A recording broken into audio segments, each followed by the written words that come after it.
پہلی دفعہ تھا، نیا نیا دین قبول کیا ہے، ابھی لوگ عادی نہیں ہوئے، بڑی حکمتیں، بڑی لیت اللہ، بڑی تفصیلات، بڑا کچھ۔ جناب اسامہ بن زید کہتے ہیں میں در رسول پہ آیا، اور میں جب آتا تھا نا تو مصطفیٰ کریم کا چہرہ کھل جاتا تھا۔ آپ فرماتے میں آیا، حضور کے پہلو میں بیٹھا، نبی پاک علیہ السلام دلوں کے بھید جاننے والے، پلٹ کر مصطفیٰ نے دیکھا، فرمایا اسامہ جو کہنے آئے ہو چلو کہہ ڈالو۔ خیال آیا کہ مسلمان نیک و بد پہچان جاتے ہیں، محمد آدمی کے دل کی باتیں جان جاتے ہیں، فرمایا چلو کہہ ڈالو۔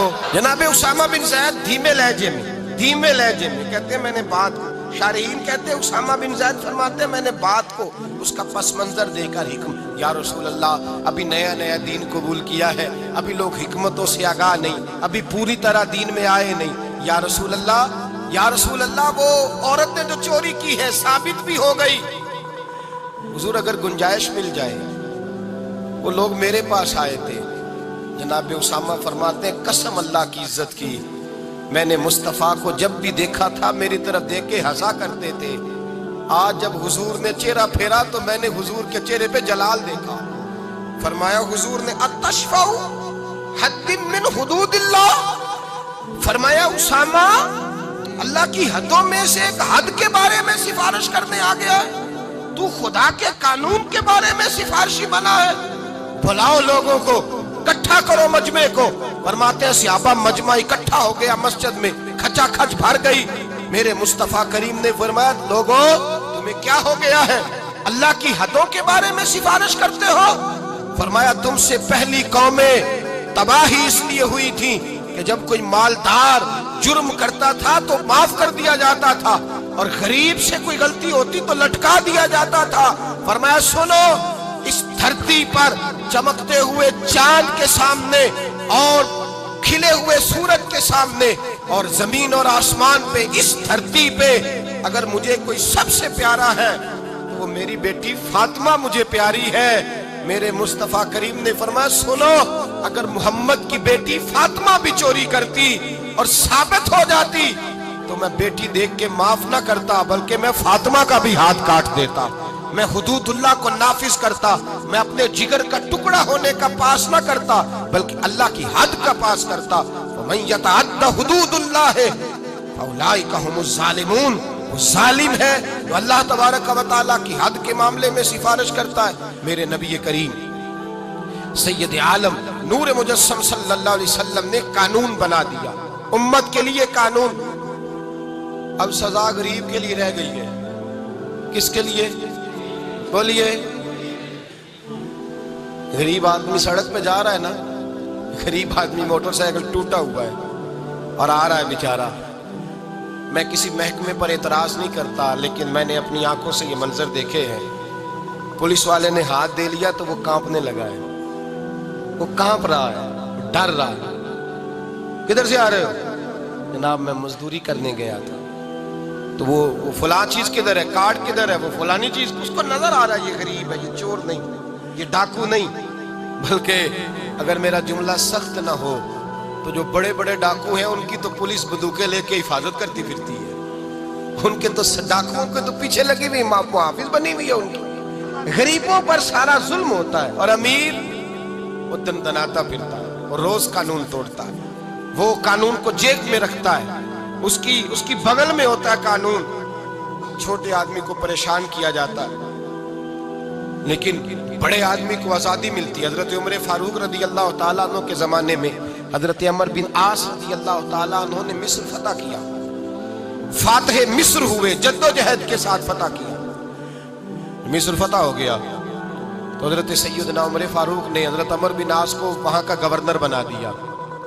گورنر صاحب کے بیٹے تھے محمد بن عمر ان کا نام تھا، انہوں نے ایک عام مصری عام آدمی کے ساتھ گھوڑا دوڑایا کہ جس کا گھوڑا کامیاب ہو جائے گا اس کو انعام ملے گا، گھوڑا دوڑایا، اب وہ عام آدمی کا گھوڑا جیت گیا، گورنر صاحب کے بیٹے کا گھوڑا ہار گیا، اب اس کے لیے شور ہوا، لوگوں نے واہ واہ کی، بلے بلے ہوئی، نعرے لگے، انعام ملا۔ جب وہاں سے نکلے تو وہ گورنر صاحب کا بیٹا جو بگڑ گیا تھا اس نے درہ لیا،